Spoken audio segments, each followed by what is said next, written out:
Okay, Catherine Binger here with Binger Studios. I'm going to show you, I've been weaving for a while on this scarf that I'm working on, but right now I'm going to show you just the weaving position, because this video is for beginners.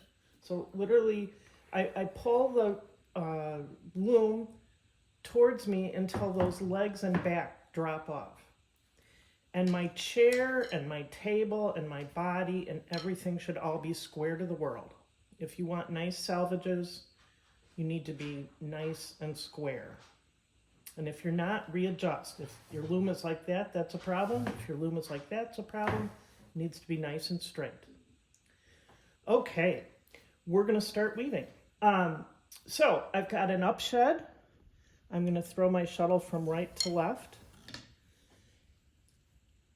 This is something I only do when I'm weaving on a rigid heddle. I also weave on a floor loom, and I never touch my salvages on the floor loom. But with a rigid heddle, I'm not really sure why, but I've found, and other people do the same thing, they need to futz a little. And I first pull on this a little bit. I can see it pull in about 1 inch. And then I make my weaver's angle. It's anywhere from 30 to 40 degrees, depending on how you're weaving. And we'll check on that in a little bit. Then I'm ready to place my yarn. I'm not beating it hard, I'm just placing it, and then I go in the down shed. I go left to right. I tend to grab it with my pinky and I pull a little, and then I do that, got my angle, and place the yarn.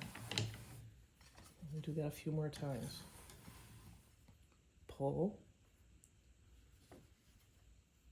place, or tug, and place.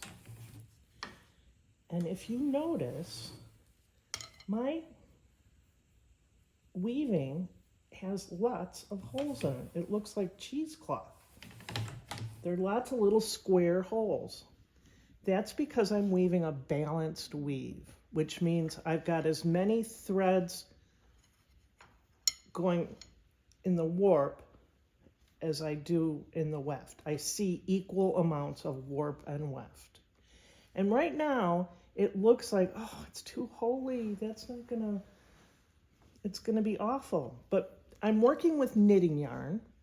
Knitting yarn is stretchy, so it's pulled tight on the warp. When we release this, it'll stretch in that way. And then when I give it a bath, it's gonna shrink even more.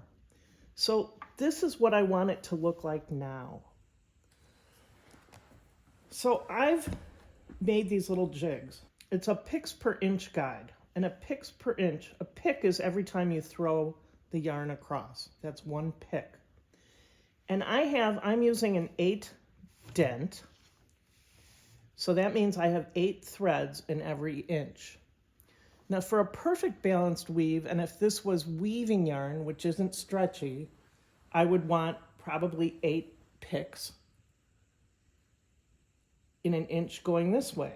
But since it's knitting yarn, I want it a little less. And I probably want it even less than 7, maybe 6 to 7. So I'm going to count how many picks I have here. I have 1, 2, 3, 4, 5, 6. Perfect. And I encourage my students to use this often. So weave a little bit, see how you're doing. Weave a little bit, see how you're doing. This is a handy hint. Okay, I'm going to weave another little bit.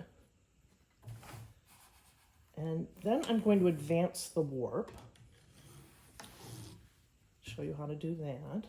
The other thing I'm going to do, this is something I used to only do when I started getting problems with tension. And I've decided I just automatically do it. Once I get started weaving, I put 2 dowels in behind the heddle. So I'm going to raise this to a up shed and put this in the shed that's behind the heddle. Here it is, and I'm going to push it all the way back, as far back as I can go. I'm going to go in a down shed and do the same thing.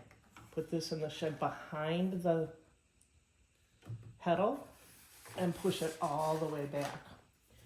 And this solves all kinds of problems. It helps evening the tension more, again. And then also, as we advance the warp, sometimes we might find some of the threads in the back get tangled, and that keeps those tangles way back there and not up here. So less likely to make mistakes. So I encourage that always.